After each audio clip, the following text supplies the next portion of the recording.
Good afternoon and welcome. My name is Amy Corbin and I am a staff attorney at the Texas Children's Commission. On behalf of the Commission, I would like to thank you all today for coming to the webinar titled Utilizing Daycare to Support Children and Families. Today, you're going to hear from Carol Morin, DFPS Daycare Program Manager, Jennifer Cochran-Green, DFPS's Managing Attorney for Region 4 and 7, and Julie Rivera, the Program Director with Child Care Services Workforce Solutions Capital Area. A PDF copy of the PowerPoint presentation, along with any additional materials provided by our presenters, will be made available for download on the Children's Commission on-demand training and MCLE webpage. For those who are watching the live presentation, we do have the Q&A feature available, and we encourage you to ask questions throughout the presentation as we will address those at the end, if time does allow. Additionally, the MCLE course number will be provided at the end of today's presentation. If you are watching this in webinar replay, please email cctraining@txcourts.gov. Again, it's cctraining@txcourts.gov for that MCLE self-reporting information. It is now my pleasure to turn this over to Ms. Carol Morin. Hi, good afternoon. Thank you, Amy. Yes, my name is Carol Morin. I am the Daycare Program Director for the state. I am going to be speaking with you about daycare and our families and how families can access daycare. On this first slide, we do have for you the email for the daycare liaison mailbox at state office. That is a mailbox that I respond to questions on. So if you have any questions about daycare, you're welcome to email that daycare mailbox, and I'm happy to answer questions for you. Okay, next slide. All right, so daycare funding services are subject to funding availability. They are not guaranteed. We do not promise a family that they will receive daycare or what type of daycare they will receive. The daycare coordinators only process daycare for children who are in Texas and whose legal case is also in Texas.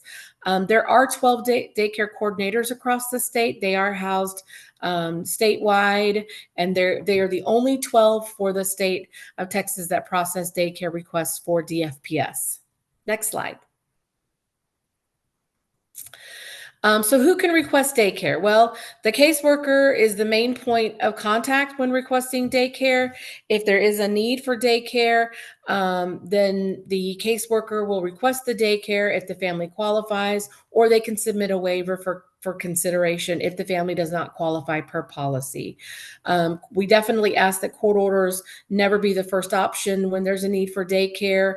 If the family does not qualify for daycare based on policy, again, we do have a waiver process that our staff can request in order to get daycare for families that don't qualify per policy.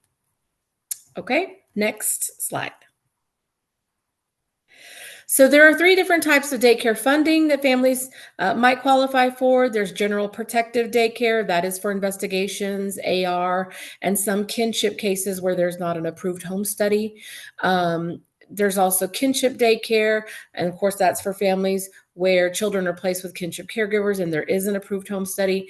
And then there's foster daycare, which is for children that are placed with foster families. Okay, next slide. So we're going to talk about general protective daycare. Like I explained earlier, general protective is for investigations, AR, and FBSS cases. In these stages, the children have to be subject of an open DFPS case and not in paid substitute care. General protective is also used for conservatorship cases for kinship placements where the home study has not yet been approved. And in this situation, the kinship caregivers do have to meet the employment eligibility criteria, and program administrator approval is mandatory for this type of funding for kinship. Next slide. General protective daycare. If a child is not placed with their parent or legal custodian guardian, the caregivers do have to work 40 hours a week, although we are under a waiver right now, so we can accept 32 hours a week. They do have to provide their 3 most recent paycheck stubs that show the number of hours that they work. And if they work for a school district and they need summer daycare, they do have to provide proof of employment that meets the required work hours of 32 hours a week. There are forms for the caregivers who are self-employed to fill out, and we can certainly provide that form if we have caregivers that are self-employed. Parents and legal custodial guardians are not subject to the employment eligibility criteria. So if there's a situation where we have children in a home with a parent or legal guardian, there is no work requirement. If the parent or the legal custodial guardian is under some kind of a safety plan that's restricting them from being unsupervised with the children, that daycare request will not come in under their name. It'll be under the name of the person that has been approved to supervise that parent or legal guardian with those children. If the parent or if the family no longer qualifies for daycare, or if they're not using daycare services, or there's some kind of a caregiver change, staff know that they are to email the daycare mailbox so that we can term the 2054. And a 2054 is basically the payment authorization. Next slide.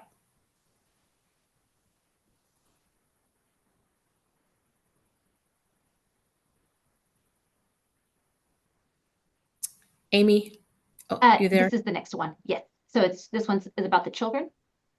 Well, no, I'm looking at general protective. Yes, so we broke it up. So there's this is the continued part of general. Oh, I'm sorry. I apologize. The letters are so small, I didn't even notice it. Okay. So for general protective daycare, the children must be 6 years of age or younger as of September 1st of the current school year in order to qualify for daycare during the school year. Children 12 and younger are eligible for daycare during summer breaks. And then we currently have a waiver in place that approves them for daycare during any breaks that are lasting 5 consecutive days or more. They can only use licensed child daycare providers contracted through the local board in their area. As far as the timeframes for INV and AR, the initial authorization is 60 days. The renewal is another 60 days with program director approval. For FBSS or the FPR stage, initial authorizations are approved for 6 months, and then they do require PD approval for an additional 90 days. Anything beyond that is going to require regional director approval. And for conservatorship and kinship caregivers, the initial authorizations are approved for 6 months and require upper management approval. So program administrator approval. Okay, next slide. So how can general protective daycare benefit families involved with child protective services? Well, this daycare for our families can help provide the child with immediate or short-term safety from abuse or neglect. It can help prevent the child from being removed from the home. It can help the child be reunited with family. It can help stabilize the family. It can help maintain a parent-child safety placement with relatives or kinship for a child who's not in DFPS conservatorship. And it can help maintain the placement of a child in DFPS conservatorship with a kinship caregiver who does not meet the eligibility criteria for kinship child daycare. Next slide. So kind of what the process looks like when parents are requesting daycare. The parent will request daycare from their caseworker. The caseworker will then let the parent know if they qualify for daycare. The parent will then need to find a daycare provider that's contracted with their local CCS board. They will have to tour that facility. They'll have to make sure that that daycare can meet the child's needs and has space. They'll have to complete the enrollment paperwork. Once that's completed, the parent should notify the caseworker that all this has been done, and then the caseworker will request daycare. At that point, the parent will need to wait to hear back from Child Care Services about when they can start daycare. But they should not take the children to daycare before they hear from Child Care Services. Otherwise, there will be a payment issue. So they definitely want to make sure that they wait to hear from Child Care Services about the approved start date before they start taking the children to daycare. Okay, next slide. So the next thing we're going to talk about is kinship daycare. So kinship daycare is used in CVS stages where children are placed with kinship caregivers who have an approved home study and assigned kinship caregiver agreement. Next. For kinship daycare, caregivers have to meet the same employment eligibility requirements as that we discussed previously. They also have to complete Form 1809. Basically, Form 1809 is a form where the caregiver confirms they checked with other community resources like babysitters, relatives, Head Start, pre-K, etc. Staff are responsible for making sure that families also get children on wait lists if there are any wait lists available. Children must be 6 years of age or younger as of 9/1 in order to qualify for daycare during the school year. Again, children 12 and younger eligible for daycare during summer breaks.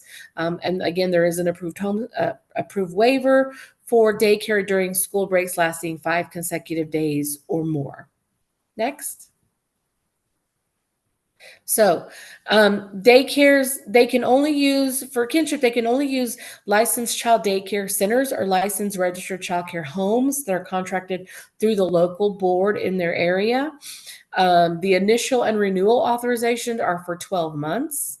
And staff are told that they are to notify the daycare mailbox within 24 hours if there is a caregiver change, if there is a legal status change, if the family no longer qualifies or they're no longer going to be using daycare, when the adoptive placement agreement is signed or the adoption is consummated, whichever comes first, because at that point we do have to term that 2054 or payment authorization.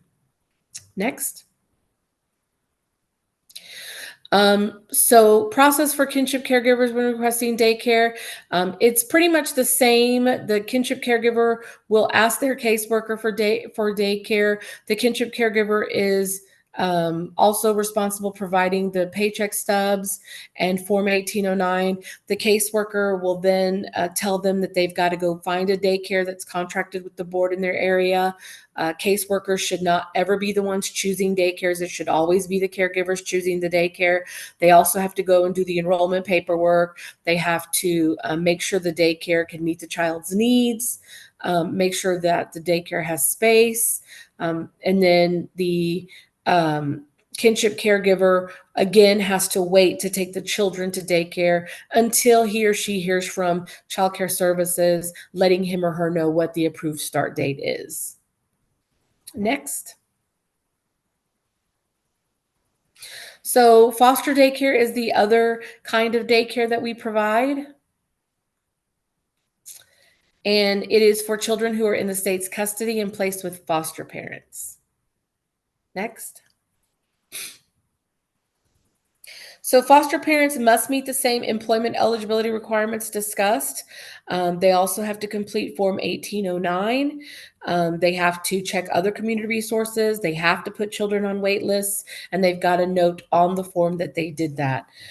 Children must be 6 years of age or younger as of 9/1 of the current school year to qualify for daycare during the school year. Children 13 and younger are eligible for daycare during summer breaks. There is an approved statewide waiver, again, that approves them for daycare during school breaks lasting 5 consecutive days or more. Children must be at a basic level of care unless it is an SSCC. And if it is an SSCC, the level of care does not, is irrelevant. Next. So for foster daycare, they can only use daycare centers or licensed registered childcare homes that are contracted with the board in their area. We also approve initial and renewal authorizations are approved for up to 12 months.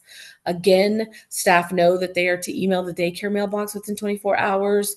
If the family no longer qualifies or is no longer utilizing daycare, when the adoptive placement agreement is signed or the adoption consummated or is consummated, whichever comes first, and in the event of a caregiver legal status change, so that we can term that 2054. Next. So for foster parents, it's really no different than kinship. The foster parents can let the caseworker know that they need daycare. They will have to provide the last 3 consecutive paycheck stubs that show that they work 32 hours a week and Form 1809. The caseworker will then let them know if they qualify, and then they'll have to go and find a daycare that is contracted with the board in their area. They'll again have to tour the facility. They'll have to make sure there is space. They'll have to complete the necessary enrollment paperwork. Once that's done, the foster parent needs to let the caseworker know so that he or she can complete the request in our system. And then again, the foster parent will need to wait until he or she hears from the CCS board, letting them know what the approved start date is before they start taking the children to daycare. Next.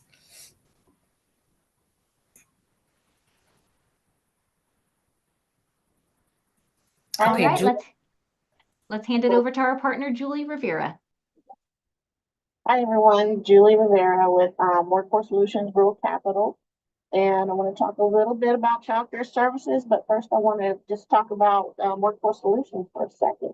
Workforce Solutions falls under the Texas Workforce Commission, and you will have heard Carol mentioning the different boards.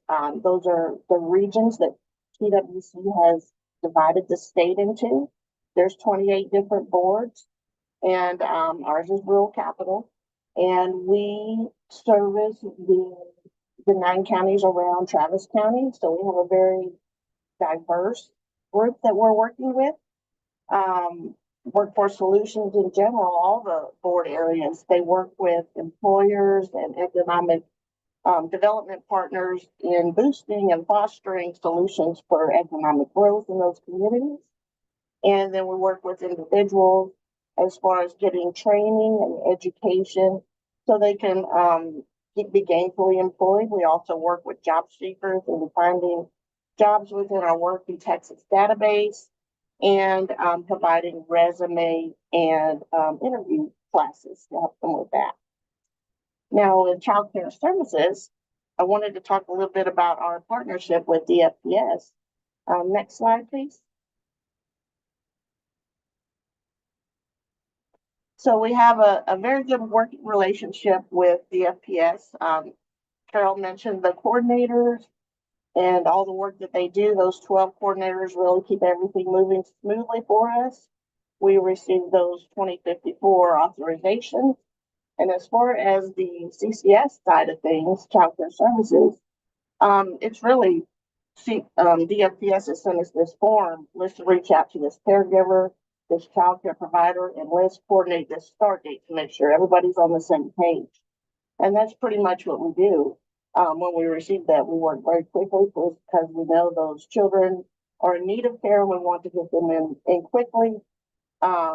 So that's what happens. Any communication from DFPS, from those coordinators, we strive to have them done within 72 hours, all communication. If we run into a hurdle, we communicate with them what the hurdle is so we can resolve it together. But yeah, authorizations, changes, even when they end care, when DFPS stops funding the child care, they're no longer paying for this child care, then CCS has some things that they do to still continue to provide that stable early learning environment for that child. One thing about the CCS program is the child care follows the child, not the caregiver. So if caregivers change, we work with the coordinators to find out who the new caregiver is, and we reach out once that DFPS funding stops to see if we can connect with them to see if they're interested in continuing with the services at the early learning program. So with that, the children that have had the DFPS childcare, they're able to skip the CCS wait list. Our program often has a wait list due to high demand, and the DFPS children can bypass that. We can reach out to caregivers for the DFPS kinship and foster care and ask if they would like an application to potentially see if they're eligible to continue care. And then, there may be a slight gap in care because of the application process time while they turn in paperwork and we process it. But if they're eligible, that care continues and they get like a whole new certification for 12 months through the CCS program. I would like to point out with DFPS kinship and foster care, most of the time, the families do not want to receive an application or not eligible because they're over income or they're not meeting the participation requirements for work or education.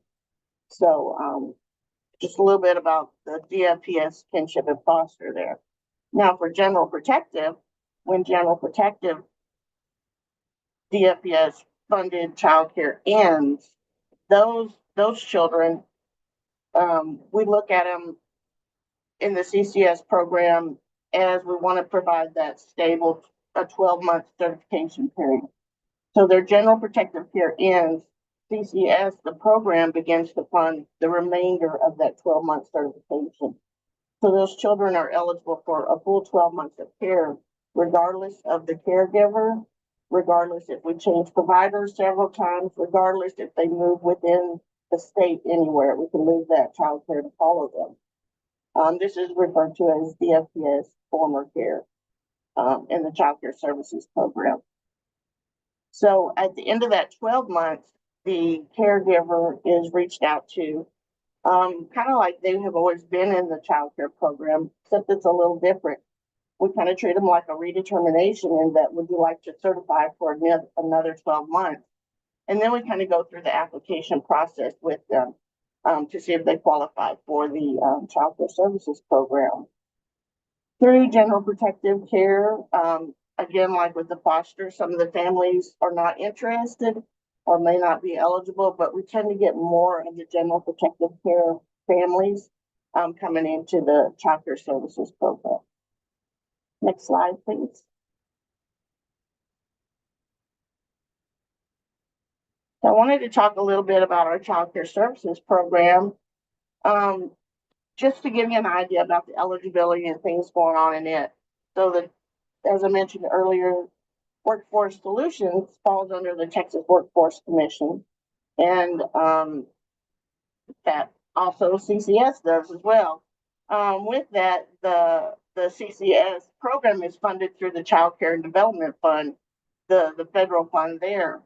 So our program helps Texas families afford child care services through scholarships. Our program also works with child care providers on boosting the quality in their center. They may be a great program, have a lot of high quality attributes to them, but we add to that in what we do by adding mentorship to their teachers, to their directors, providing them resources for schools for the children to use in the lesson. So our Texas Rising Star program really helps expand quality and provide quality to all the Texas children, because when we go into a center, it's not just focused on our CCS children, it's focused on all the children in the center. So eligibility for CCS. To be eligible for CCS, a family has to fall at or below 85% of state median income, and they can't have assets that exceed $1 million. We've never had anybody say that, but that's one of the questions we ask. Just to give a little context of what 85% of the state median income looks like, a family of four, be it a parent and 3 children, 2 parents and 2 children, they could make up to $87,731 gross income and still be eligible for our program. They have to meet participation requirements for a family of For a single parent family, that's 25 hours a week of education, training, or work. For a two-parent household, that's 50 hours of the same education, training, or work. We also have uh, a new piece. The last several years, last couple of years rather, we've been able to provide childcare for families that are job seeking. We can give them up to 3 months of care while they look for jobs. When they find employment, if they find employment within that 3 months, we can continue them out for the remainder of 12 months so they get a full year certification with child care services. There is a parent fee with our program. It is, just a portion of what they would, just a small portion of what we're paying in just to be relative about what the cost is. And they pay that kind of on a weekly basis to the child care provider, and we pay the remainder. Another element of eligibility is the children that are receiving child care must be U.S. citizens or legal immigrants, and they must be under 13, or if a child with disabilities under the age of 19. So again, our program does have a wait list due to high demand. While DFPS is one of those priority groups that gets to bypass, get the wait list, we do have priority groups like children of veterans, foster youth, teen parents, children experiencing homeless, and children with disabilities that do go on the wait list, but they're pulled before the others that are applying for the wait list that don't fall in those categories. I touched a little bit on the Texas Rising Star program. All child care programs that have an agreement with child care services do have to agree to be a part of this program. The Texas Rising Star program is Texas's quality rating and improvement system for all child care programs. It's a great program, provides a lot of professional development, training for the centers, resources for the centers. I mentioned that they have a mentor assigned to them. They really help with modeling methods that promote physical, social, emotional, and cognitive development in children. Tons of opportunities for professional development, going to conferences around early care and education. And it's just a great thing, not only for child care services, the FPS children, but all of Texas children that attend these centers. Next slide. And this page is just some resources for you. On the one side is resources for families that you're working with that may be helpful. On the other side is the resources for agencies that could be helpful if you're doing some kind of research and want to find out more about the CCDF fund or the administrative code around child care services, that kind of thing. I would like to point out the one at the top, resources for families, the Texas Child Care Connection. That is Texas's website of all our child care providers. They're working in conjunction with child care regulation. Child care regulation information feeds directly into this. And it's a great website that's interactive. A parent or a caregiver can type in an address or a zip code of where they work or where they live or where they want child care, the age of the children they're looking for care, and a map will pop up, and they can select child care centers on the map. And when they select a child care center, that information for that center will pop up. It'll have their website, their availability, their child care regulation information. It'll even say on their accept financial aid, which means they are participating with the CCS program. So it's a very good website throughout the state. When we refer parents that are looking for childcare, we refer them to that site because it's all informative and all in one spot. So that's all I have for childcare services. Thank you.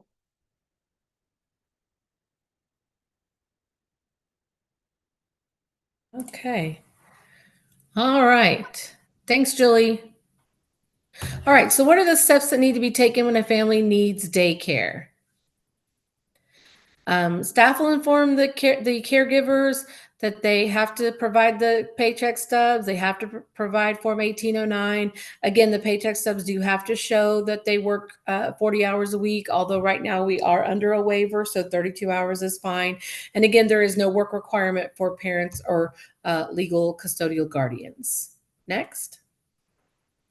The caregiver does have to choose a daycare that's contracted with the Child Care Services Board in their area. As we've stated before, they have to complete the daycare enrollment paperwork, make sure the daycare can meet the child's needs toward the facility, and make sure immunization records are current. Care will not be authorized until those steps are complete. Next. All right.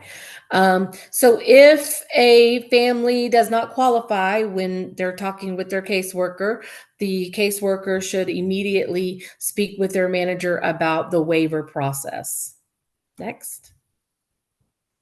So just some examples of what might warrant a waiver. If you have a caregiver who is not working 32 hours a week, if you have maybe one caregiver who works, the other one is unemployed or disabled, maybe the child does not meet the age requirement, or the child has a level of care above a basic level of care, that would be when you would want to request a waiver. The waiver has to be completed by the caseworker and sent to their manager for approval. And then there is a regional approver for each region that will review everything to make sure that it's all correct, and they will send it to the daycare waiver mailbox. At that point, I will review those waivers and then send back. If I have questions, I'll ask questions. I usually try to get those processed within 24 to 48 hours. And we do approve or deny, and it's on a case-by-case basis, but we are very quick about getting those approved and turned around. Next.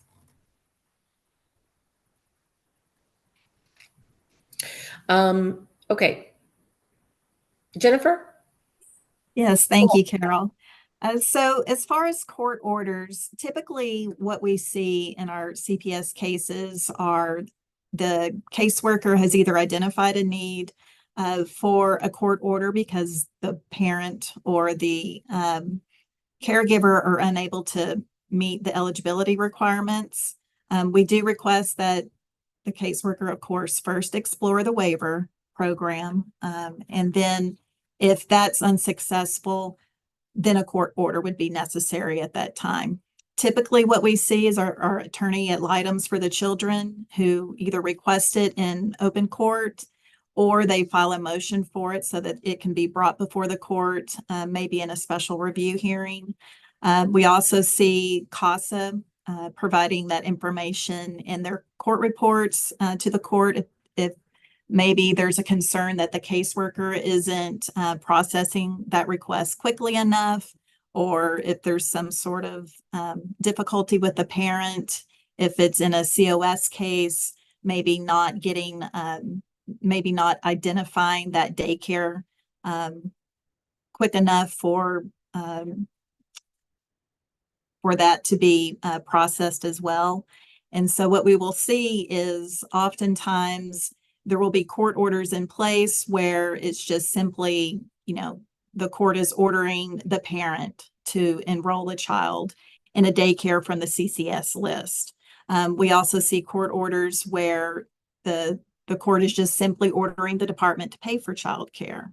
And so what we're asking is that when an order is presented, that we provide that specific information that is specific to the caregiver and also the child, so that that is enforceable, and also so that it's processed quickly. It's not necessary that you have the actual court order, because again, most of these are very time sensitive. The caregiver is really feeling the need for that daycare. And so if you're unable to get a court order turned around very quickly, the ADA or the attorney for the department can send an email outlining what was ordered, and that will be accepted by Carol and her team. As Carol pointed out earlier in the presentation, usually these requests are processed really quickly, like within a few days. And so we know that time is of the essence, and we want to be able to provide that either protective daycare or provide some relief for the caregivers themselves. And so oftentimes our judges do have docket sheet notes. Most of them will actually specify in that docket sheet that daycare was ordered. And so we request that if you have that available to you, or if you can request that from the clerk or from the judge's office, that you send that along to the caseworker and or the daycare liaison so that they can process that request without that waiting for that court order. So I covered that court orders should be specific to the children and the caregivers who need the daycare coverage. Oftentimes children will be placed in different placements.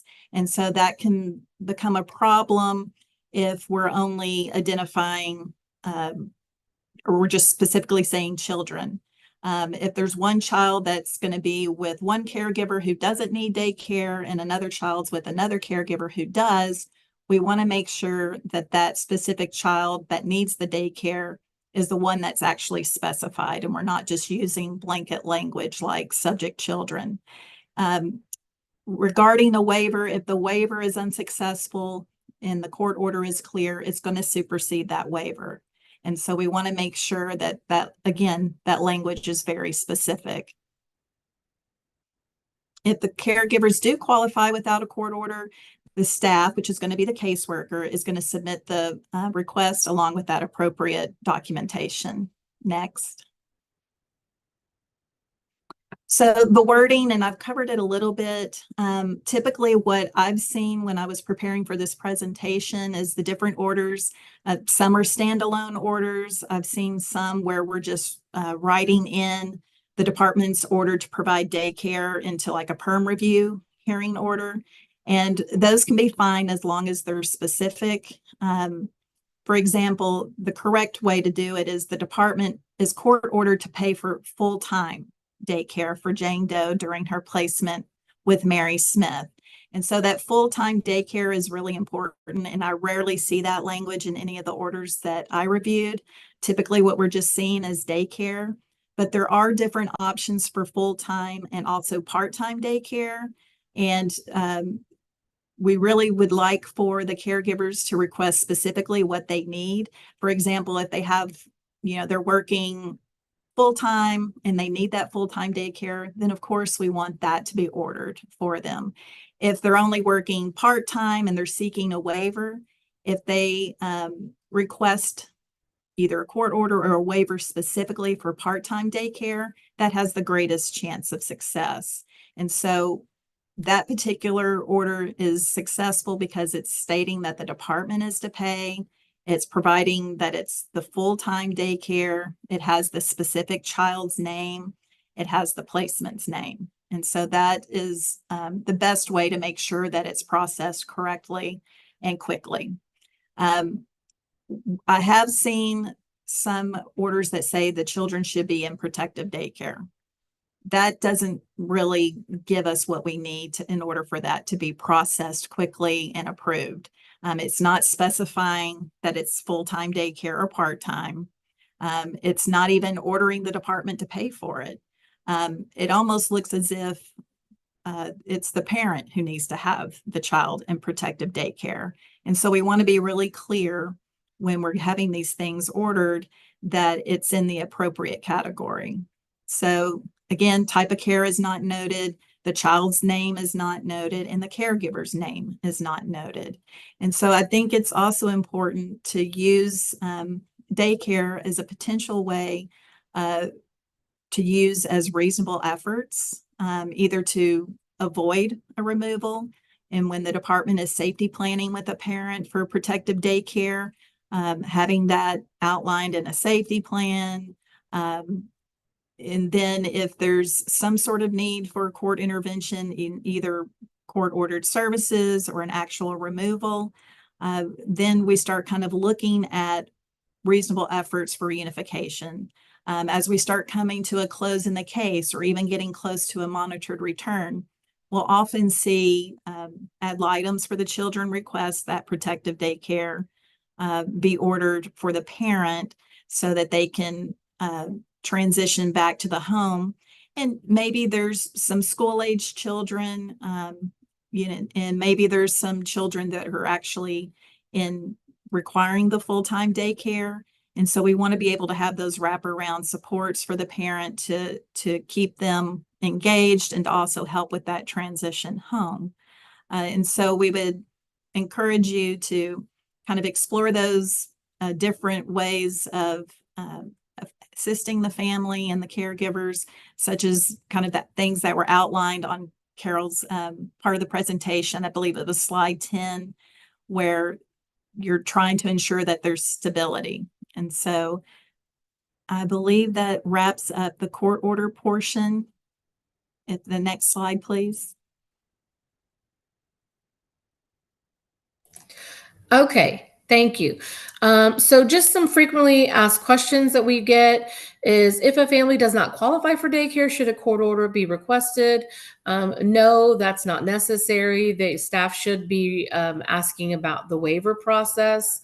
The other question we get is, can school-age children receive after-school care? As per policy, any child that is 6 years of age or younger as of 9/1 only qualifies for breaks lasting longer than 5 consecutive days or more. And if they don't meet that criteria, then they will have to have a waiver. We also get, can daycare be requested during family reunification? Yes, families who meet that requirement will qualify for general protective when they're with a parent, as long as they meet the age requirement. If they don't meet that age requirement, then we would have to look at a waiver. Next.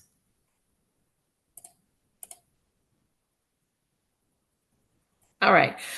So does the DFPS pay for daycare once we are dismissed from the case? No, the department does not pay for daycare on closed cases. When we're dismissed from the case, we do term that authorization. And so caregivers will have to contact their local CCS boards to talk to them about what other options are available. We also get asked, once there's an active daycare authorization, can caregivers change daycare providers? And the answer is yes, they can change, but they need to go through their caseworker so that we can make sure we follow the proper protocol. Because typically when they need to change, they've got to go and do all the enrollment paperwork, tour the facility, make sure the daycare has space. They need to let the caseworker know. Caseworker needs to let the daycare mailbox know. And then the daycare coordinators need to make sure that child care services know to transfer the funding over to the new daycare provider. Is there a list of approved daycare providers that can be used? Yes, there is a list of daycare providers. That list does change daily. Daycare providers are added and deleted frequently. Many of the boards have access to their provider list on their websites, but the caseworkers can also contact the daycare mailbox and ask for updated lists as well, and we're happy to provide that. Next. So working together for better outcomes for families, the attorney ad litem's can contact the caseworkers to discuss if families qualify for daycare and what options are available and what paperwork we might need or what steps are needed so that the caseworker can request it daycare. Parent attorneys can also contact the caseworkers for the same thing, to talk about if there's a need for daycare during family reunification. They can talk about if they qualify or not and what the options are. Next. So positive impacts daycare has on a case. It helps with child safety, helps being able to maintain placement, fewer placement breakdowns. Children will be able to stay within their own families, and it will help with successful family reunifications. Next. Okay. All right. Well, I just want to say thank you so much to our speakers. We know that was a lot of information, but it is so important. We do have several questions, so I will invite Julie, Carol, Jennifer. When I ask one of these questions, if one speaks to you, definitely please take yourself off mute and enjoy.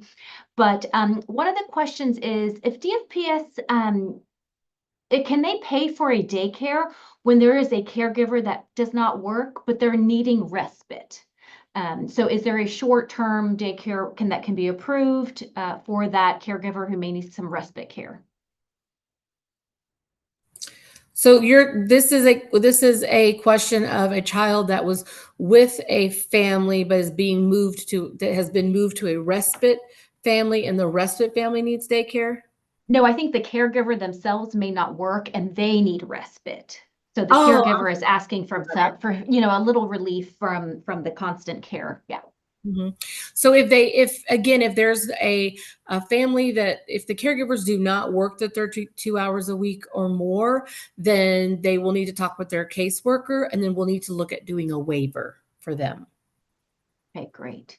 There's a lot of talk about waivers. Who should attorneys or child welfare or the families that work or people who work with the families, who should the waiver be requested from? Who should they be contacting? So the caseworker will be the one that will identify if the families qualify or not once he or she looks at the paycheck stubs and to see if they work. And if they don't, then the caseworker should be talking with their manager about the possibility of completing a waiver. So they can talk with the caseworker about a waiver. The legal parties can. And what does this look like in the CBC areas as community-based care rolls out? What would those contacts look like? Would that be the same? It's the same. It is going to be the same. That's correct. And I'm doing a lot of trainings right now across the state with DFPS staff, with the CBC staff, and we're talking about waivers and what's needed for them. But it's the same thing. They need to talk with their caseworker about a waiver. And at what point, kind of timeframes, should they escalate it to the general mailbox that you initially provided? I will go ahead and put those email addresses on the screen now, but at what point should the daycare liaison be contacted if they're not getting a response from that caseworker? I would say if you're not getting a response from the caseworker about daycare, my suggestion is that you actually message the supervisor and the program director. I would start there, but if you're not getting a response from anybody, you're welcome to add me at any point, and then I'm happy to figure out what's happening with that. Great, thanks, Carol. Another question is, if a waiver is not approved, can a court then order DFPS to pay for daycare? So in the year and a half that I've been doing waivers, processing waivers, there's only been 2 that I have denied. So the chances that they're going to be approved are very high. And the reason that I denied those waivers was because the caregivers were not willing to provide anything at all. They were not willing to cooperate. They were not willing to fill out any paperwork. They weren't willing to give us any kind of information at all. That was the only reason those 2 were denied. After we went back and had a little bit more discussion with them, they were willing to provide the information, and they actually qualified without the need for a waiver. So the chances that it's going to be approved are fairly high as long as I have everything that I need. But to answer your question, yes, if it's denied, then you can request a court order. And Jennifer, you went over some of the court order requirements. You did kind of lay out the specific caregiver, specific child. What about a facility? So should it just say a general statement about daycare, or what could happen if a specific facility was named? Is that a positive or a negative? Could you kind of talk us through that? Yeah, so and part of the resources, that slide that Julie had presented, it shows the interactive website where you can look and see what daycares are available in the area. And so we want to kind of shy away from actually identifying the daycare in an order, because the caregiver could move, the parent could move, and we want to be able to give some flexibility for that caregiver to identify another daycare. And so I think the safest course of action is just to identify the child in the order, and maybe even use language that says, so long as the child is placed with Jane or Mary Smith, then the daycare will be ordered. You could also put in some provisions in the order that doesn't even have an expiration date for the daycare or the placement, and just put, daycare will be paid for by the department during the pendency of this case. Thank you. And Julie, this is for you. Do you have that website again that you could share? It will be, of course, a part of the PowerPoint, but for that list of daycares, do you have that? Is it an easy to read URL that we could write down, or is it a little more complex and give us a keyword we can maybe Google and kind of find our way there? So if you type in Texas Child Care Connection, that'll take you to that website where you can use that locator. That's also where you apply for child care services on that same link. On the resources for agencies, if you're looking for those specific board areas where the caregiver happens to live, I do have the 28 Workforce Solution Board areas there, so you can look at their websites directly if you were looking just for something more in the area and not necessarily use the interactive site. But the interactive site is where we're all heading that way because it's a great tool. Okay, great. So we can kind of type in Texas Child Care Connection, and then that will find our path. What happens if a caregiver has a daycare just down the street, but they're not on that list? What would be steps that an attorney at Litem could help guide in order to see about that child attending that daycare?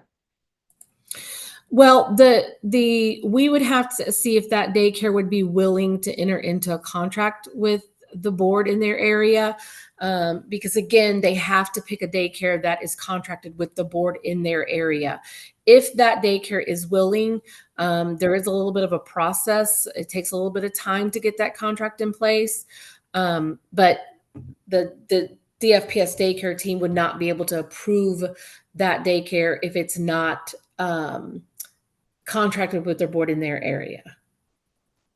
And thank you, Carol. So Julie, on your end, if you are contacted by a provider like Carol laid out, what does that time frame look like on your end in order to get them approved? So if it's an independent daycare, it typically is anywhere from 3 to 5 days. They have to turn in some documentation. We pull some stuff from CCR's website, and we get their agreement moving.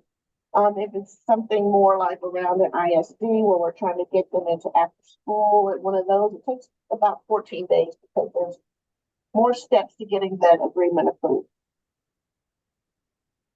That's helpful, great. And to confirm something I think you both have said is if the child goes there before that contract is signed, there are some complications. Is that correct? That's correct. If they start daycare before it is approved by DFPS and before it's approved by Child Care Services, there will be some billing issues because it won't be covered by the department unless it's been approved by DFPS and Child Care Services.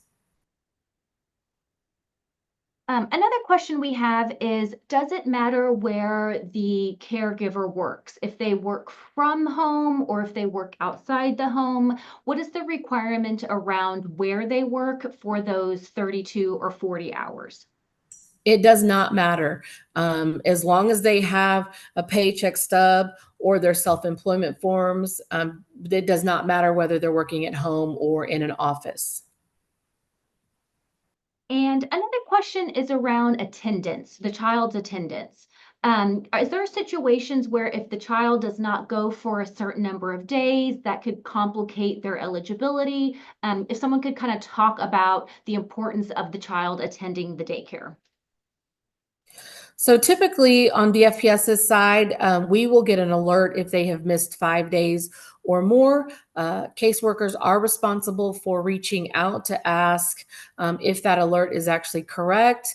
If the children have not been in attendance, they will need to contact the caregiver to ask what's happening. There might be a very good reason that that child is not in attendance. Maybe that child is hospitalized. That should not be an issue. They can just let us know, hey, this child has been hospitalized. We do not want to term daycare, and we'll continue on without any kind of issues. Where the issue could come in is once the case is closed, and I'll let Julie kind of talk about their attendance policies. But as far as the FPS goes, as long as we know what's happening, if there's a good reason for them missing daycare, we will not touch the payment authorization. But if they're not attending just because they don't want to go, we will term that 2054 as quickly as we can so that we don't continue having to pay. We don't want to waste that money, and we also don't want that spot to be taken up by somebody who's not going to utilize it when we know that there are other families that will. Great, thanks, Carol. And Julie, from your end?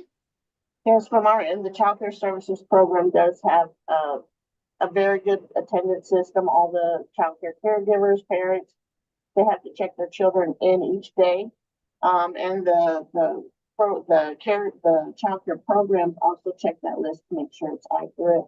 Like Carol said, there are alerts if they're out for 5 days.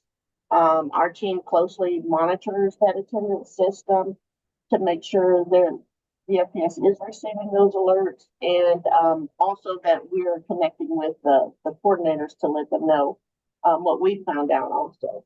So they have information from both ends, the caseworker there and our caseworkers, as to what we found out as far as what's going on. Now for the child care services part of the system, once a child reaches, I guess not reaches, but goes over 40 absences, they are terminated from our program. Once they get into that kind of DFPS former care that we were talking about from General Protective, and then CCS takes on the additional month, they are held to that attendance requirement. If they have excessive absences, or we see that they're not utilizing the care, like Carol said, we do end the care at that center. They're still eligible to restart within their 12 months, but we stop it until they're ready to use them. And is that 40 in a year span? Is that 40 days an entire kind of education span? What does that 40 days cover? So in the Child Care Services Program, all our certifications are for a 12-month time period. So it's for that 12 months. And say a family is terminated, you mentioned they could kind of sign back up. Are they put on the bottom of the waiting list? Are they then still at the top? What does the reapplication piece for the scholarship look like? So for child care services, if we do end the child for excessive absences, they went over 40 absences,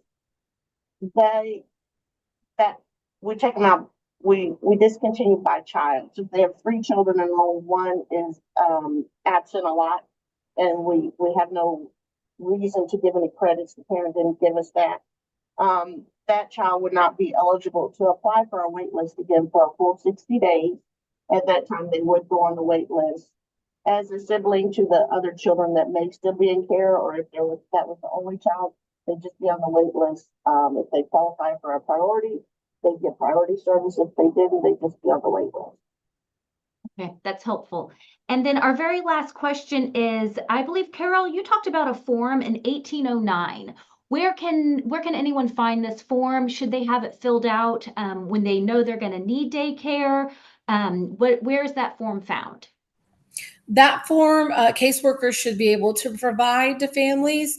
And yes, if they're going to need daycare and it's a kinship or foster family, yes, if they can fill that out, that would be great, and just have it ready along with their paycheck stubs. That's something that maybe Adlitems can help with, is if they know right off the bat families need daycare, go ahead and have the caregivers gather their most recent paycheck stubs and gather complete the form 1809. I'm happy to send out a blank one if that will help. But the caseworkers will have access to that. Okay, that's great. And actually, I lied because that triggered one more question, which is, with summer approaching, when should, Adlitems or caregivers start thinking, I'm going to need summer care. Let me get this process going. What's a good time frame to start laying that foundation of, this child is going to need care over the summer. Let me start looking into this. Jackie, Gina, do one of you want to take that question? I do have 2 of my staff on here, Jackie Bingham and Gina Martinez. They should be looking now. Those spots fill up so quickly. Our system impact will only allow you to submit the request, a caseworker to submit it, if it's 30 days or less from the start date that they're requesting. So they'll have to keep that in mind, but they need to have caregivers and parents looking immediately so that they can find spots available in their area. Great, thank you. All right, well, that's our time for today. On behalf of the Children's Commission, I really want to say thank you to our panelists, Carol, Morin, Jennifer Cochran-Green, and Julie Rivera for such an informative presentation. We already got some great kudos through the chat. We encourage our viewers to email any questions that you may have that you weren't able to ask today to either DFPS's Daycare Foster Care Liaison, or as you can see, the Workforce Solutions email. We also want to thank our viewers for attending today's presentation. At the conclusion of this webinar, you will get 3 questions. It is an anonymous survey, and we just want to make sure we're providing content and information that is going to help future trainings. We hope you enjoyed today's presentation, and we thank you so much for attending. Y'all have a wonderful rest of your day.